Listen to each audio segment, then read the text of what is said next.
as you all know that I'm here to defend my thesis, my master thesis, and the topic of my thesis is a sustainable business model, the relationship of innovation and business capabilities in SMEs. So, in jury, as Professor Nadanada is my supervisor, and the other respectable members are Professor Ali Turkulbaz, Professor Mustafa Sharifeke, and Professor Tahta. He is not here due to some problems in the hospital.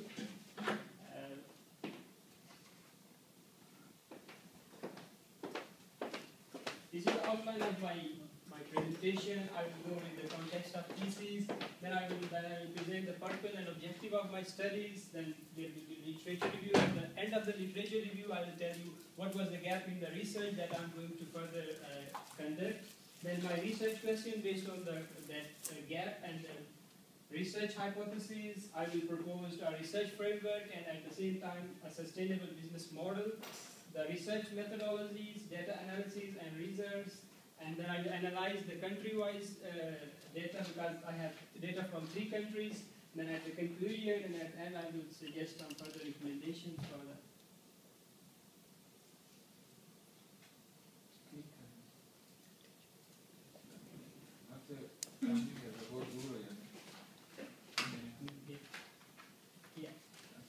So first of all, the context of today. In the context of my thesis, the purpose of this research is to find the relationship of innovation capabilities with sustainable business capabilities in SMEs. As innovation is always related and measured by using the products, processes, and patents, and business performance is measured by the return on investment. Innovation is measured and taken seriously just in the big companies, not in the small companies.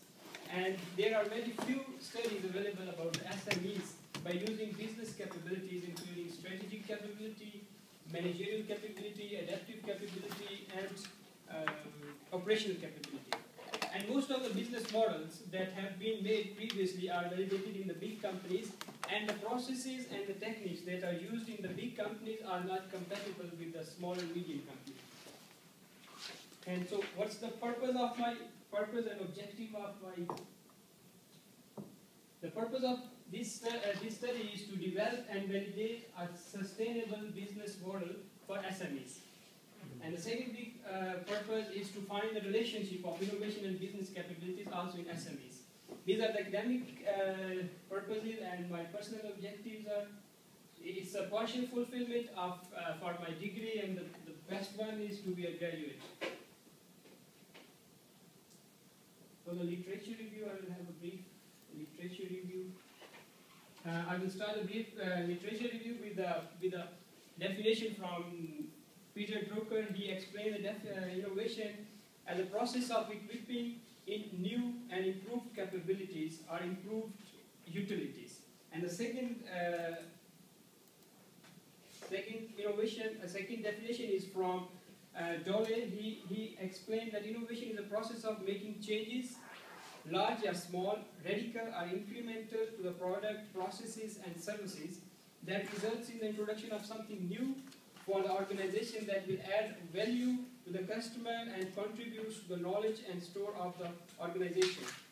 So innovation is a key to compete in the dynamic global competition.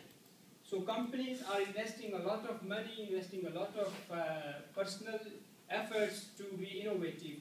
But most of the companies, they are just relating the innovation with some very small parameters and measuring parameters. And innovation is one of the fundamental instruments for our growth strategy to enter in a new market, to increase the existing market share, and to provide the company with a competitive. So, innovativeness has turned into an attractive area for the researchers, and they are trying to relate the innovation with other capabilities, with the products, with the patents. Innovation is considered as a development and new applications. But overall, the innovative, there is a research that they show that innovative countries, they had a higher productivity and income than less innovative. So the next is that there are some types of innovation that's given by Schumpeter, and there is like very famous product innovation, process innovation, and market innovation, and business organizational innovation. the time is changing, and the companies are also agile to change their way of competing. So in 1980s and 90s, companies focused on the operations, and their fighting and their competitive edge was like in productivity and quality. But as time goes on, the new things evolve in innovation and managerial studies. So with the time, these competitive edges were going to erode, and companies start to explore the new ways. And the new way was you cannot survive in this dynamic environment without innovation. So innovation becomes a requirement. Innovation becomes the indispensable component of corporate strategy. So I will explain the theory that my research is based on two theories. The first one is resource-based theory. One of the most promising theory evolves in the strategic management is the resource-based theory that urges that a firm possesses resources, the subset of which enables them to achieve the competitive advantage, and the subset of those lead to the superior long-term performance. A resource view-based theory have been able to bring a more systematic approach to the firm-level analysis of the innovation. So now the firms do not compete on the products; they will compete on the deeper factor, and that deeper factor is capacity to innovate, not the products. So there were some. This is the like a schematic diagram. Like companies, they have resources. With the passage of time, they compete on value. The resources are rare and they are appropriable. That leads to short-term advantage, not a long-term advantage. And they sustain because of nobody can until nobody can copy them, and until they don't substitute it. But that's a short-term advantage. And after there were some discrepancies in that theory, that it is often difficult to identify within a firm which of the many resources, because a firm has a lot of resources and you cannot identify that this resource is the major contributor to our innovation. So you cannot distinguish within the resources. This was the first drawback. The second drawback was the failure of a firm can invariably be attributed to the absence of specific capacity or capabilities. Because when you are focusing on the resources, you are ignoring the capabilities, the capability of your people to use these resources. So the second is, after that, the failure of that theory, the new was the dynamic capabilities. That was, you have to nurture, you have to like further reform and reshape your capabilities rather than relying on just to innovate the product. You have to innovate and you have to make your own people so that you don't be a slave of just products. If the market change, you can change because your people are equipped with these skills. Yes, skills. So there are some, the four other major areas that strategic, the strategy could be reactive, the strategy could be proactive, but most of the researchers, they suggest that if you have a proactive strategy, then you can compete, otherwise you will be out of business. So I will just go to the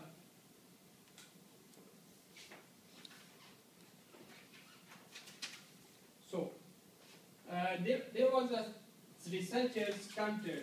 He proposed a innovation model in 1989, and he said that the idea that organizations are most effective where the different resources need to the mainstream and new stream are recognized.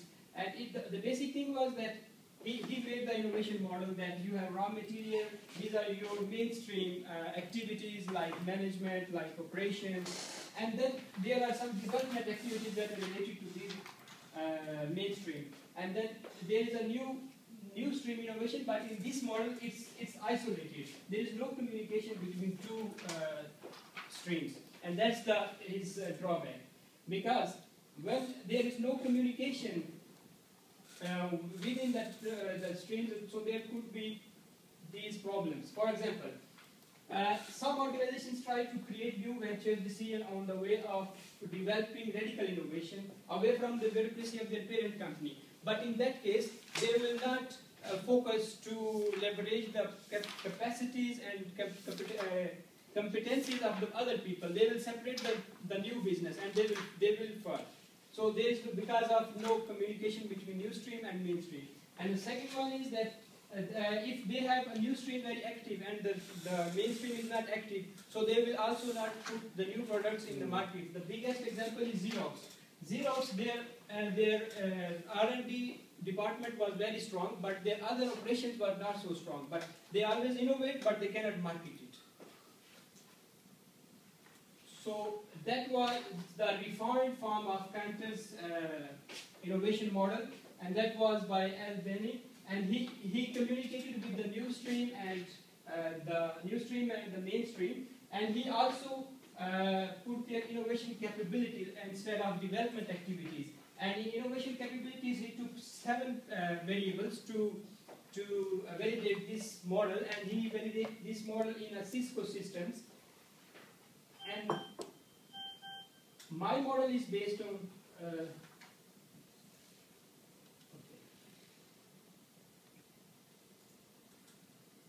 after research gap, I find by evaluating the two models that very limited research on relationship of innovation and business capabilities in SMEs. All the work is done in a big company like Cisco, and limited attempts to generate a holistic business model for the SMEs.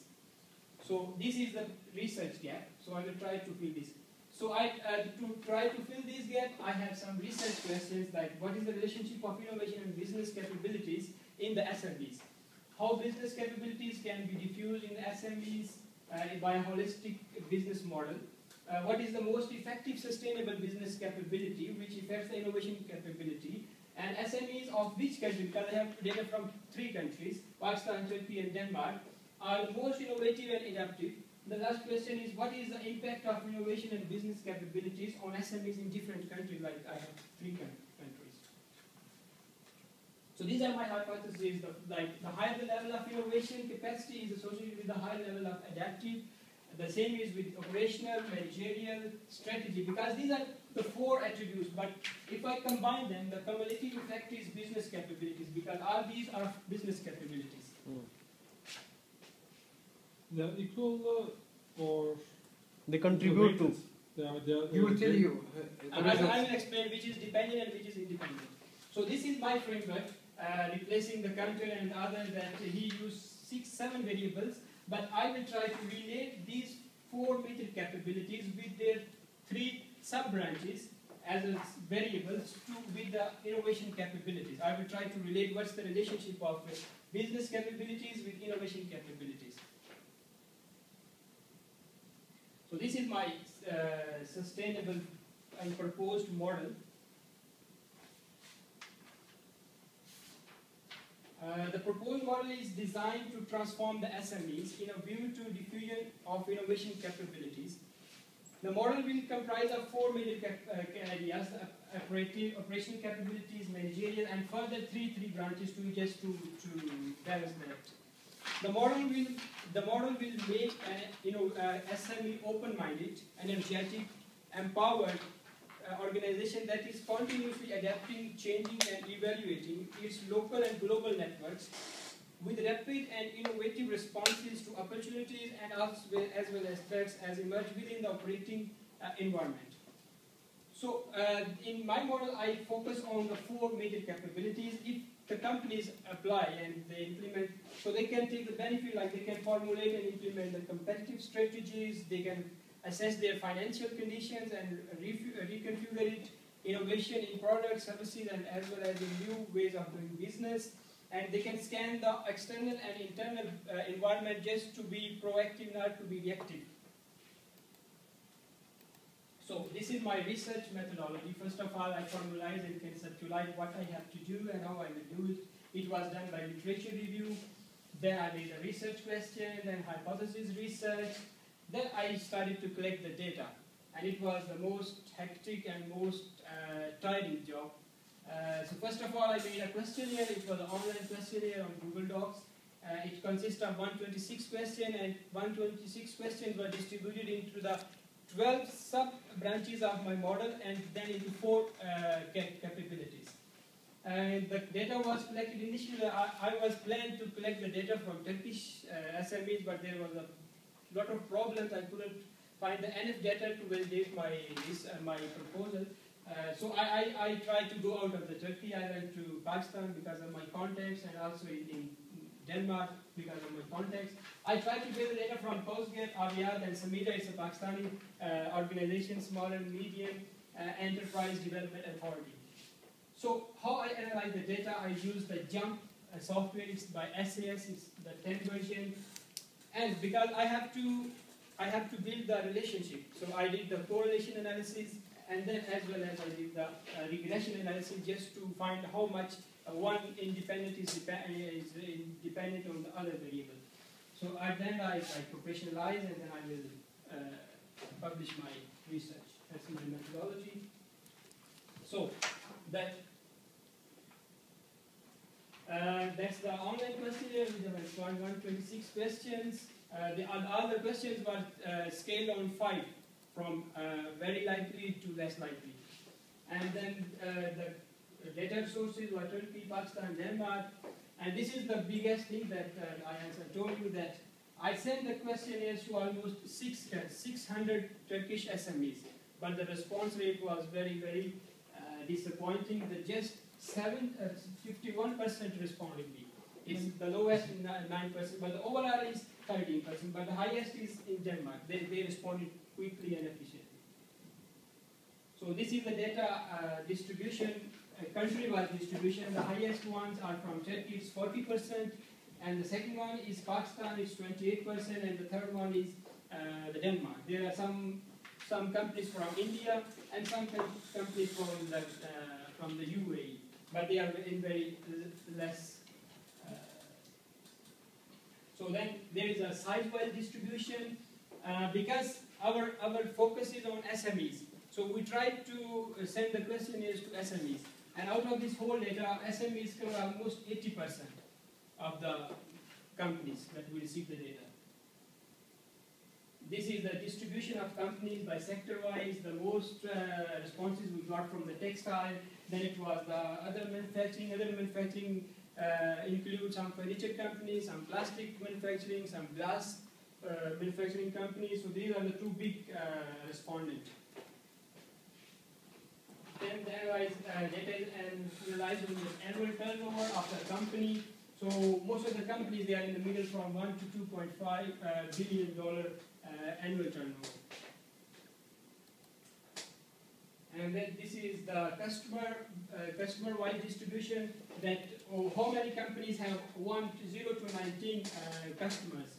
So most of the companies, they have a good number of customers. They are making business with them. So now I have to relate the data because that's my hypothesis. So for relation, first of all, I have to make the data as a normal data. So I take the mean of all the variables and standard deviation and standard mean, error mean. And by looking at the standard deviation, we can conclude the data is almost, and it is normal distributed. And we can also look at the normal distribution diagram. This is business model capabilities and innovation. The data lies in the normal distribution curve. So there is no abnormality in the data. But there were some companies, they responded in a bad way. Like that way, they left a lot of blank spaces. So initially I got the data of 119 SMEs. So after trimming the data, I eliminated about 11 SMEs. The data was not sufficient. And then the second problem was there were a lot of other companies, they left the blank spaces. So for missing values, I use the mean value to replace the missing value. Also, I guess your values are mixed. Yeah, so you didn't categorize based on the countries.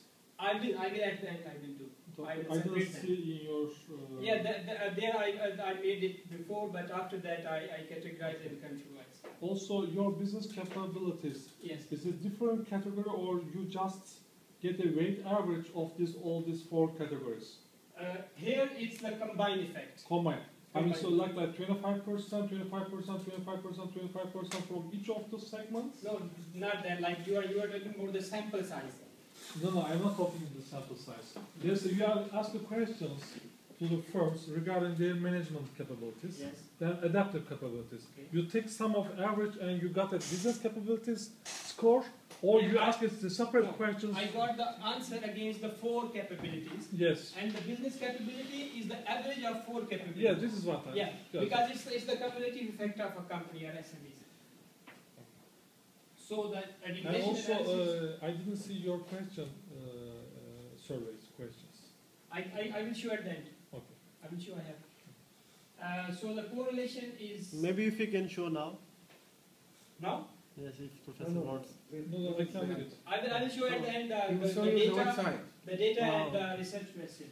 So No, I didn't see in the thesis your questions. Therefore, I asked Ah. now. Why I you have to put it? because it's a raw draft. I will add Okay. your recommendations Yes. and suggestions in that. So the relationship, the correlation between business capabilities and innovation is quite strong. It's more than 0.5, and the linear relationship and the strong relationship between innovation and business capability. And there is also good relation of strategic capabilities with innovation capability. And if we look at all the values, they are positive and they are linear related to with each other and to the innovation and innovation business capabilities. So in correlation, it just tells that the relation is strong or weak, but it does not tell that how much of changing by one variable has effect on the other variable, on the dependent. So for that, we use a regression analysis.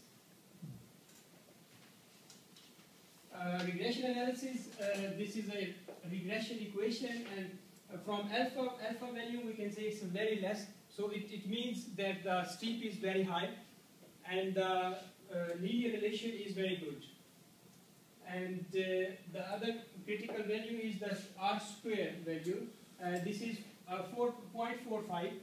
That means that 45.6% of the variance in the observed value of the dependent variable is explained by this model. And 55% of those differences remain unexplained as the error term. And the other significant value is the p-value. As the p-value is low, that means this relationship is real. And as the jump cannot read the value less than that value, actually this value is less than this, but this is the limit of jump. So that means the relationship is almost 100% here. So then I did the same with the country-wise. In Turkey, it's about 0.6, the relationship of innovation and business capabilities, and all the other relationships are quite good. Like you can see, 9.1. This is strategic capability and operational capability, the relationship of. And same the regression analysis with the Turkish SMEs. Here also the innovation equation is very good. Like the slope is almost half of, and same here we have a very good relationship. It's almost 100% relationship. But here again it's less than the overall impact. Here it was 46% and it is just 36%. Then with Pakistan, the relationship is about 0.5. It's a moderate, positive and linear relationship. And all the other relationships are also positive, except this one. There is a relation between innovation and adaptive capability. That's negative because of the Pakistani SMEs. They are not more adaptive towards the operation. They try to use the previous things and they are not using the new technology. Then the regression analysis for Pakistan. You can see here the alpha value is going up because as the alpha value is going up, so the relation will be weak, and the relation the steep will be weak because in Turkey it was almost here, but now it's here. The angle is becoming low, So that means the relation is low, but it's linear and positive relation. And here you can see it's not 100%. That means about the 4% is the chance that the value come as random, and there are 96% chance that the relation is real. So how we can comment this difference between countries, Turkey and Pakistan? The reasons. The reason. Reasons that in Denmark, the SMEs they are. Turkey and Pakistan. In Turkey and Pakistan, I will show at the end the results of the company. And if you ask that the highest ranked according to my data is Denmark, their SMEs. The second is Turkey, and the third one is at the Pakistan. Yeah, I know, but what about the difference between Turkey and Pakistan and the relationship between business capabilities and innovation? Yes. So it's higher in case of in Turkey and lower in case of Pakistan. Why? Why? Why? What's your comment on this? Because according to my observation, I worked there and I also took the data. The most of the companies in Pakistan, they thought that innovation it's a waste of time.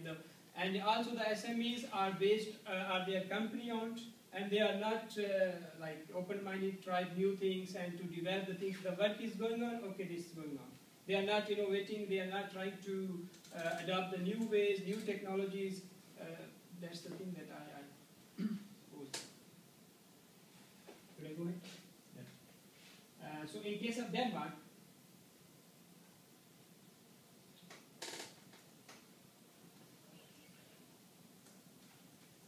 in case of Denmark, the correlation coefficient is highest within, as comparing to the country. It's about 0.75, and all the other values are quite high. Like here is 0.93, it's 0.98, almost equal to 1.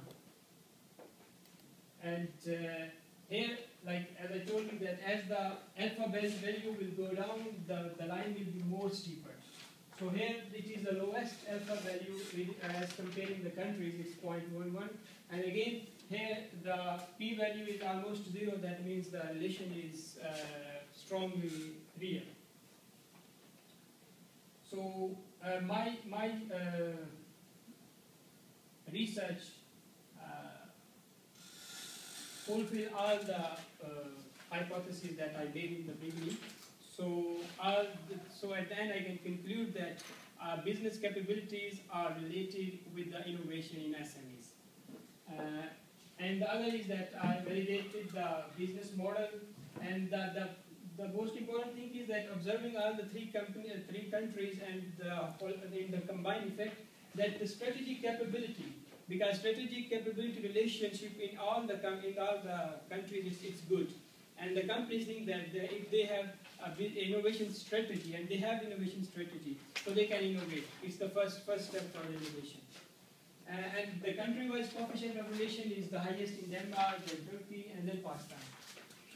And the business model that I propose, it shows a holistic view of a complete view of SME. These are some of my further research recommendation. That same study can be done by selecting more variables, because I selected 4 variables as indicators. 4 variables for the independent variables. And the innovation is dependent variable in my case. Yes. And the relationship of business capabilities with business performance, because I relate the business capabilities with innovation capabilities, but the further research could be someone can relate with business performance. And the same research can be done by using the partial least square method. It's my recommendations. These are the references. So, questions, comments?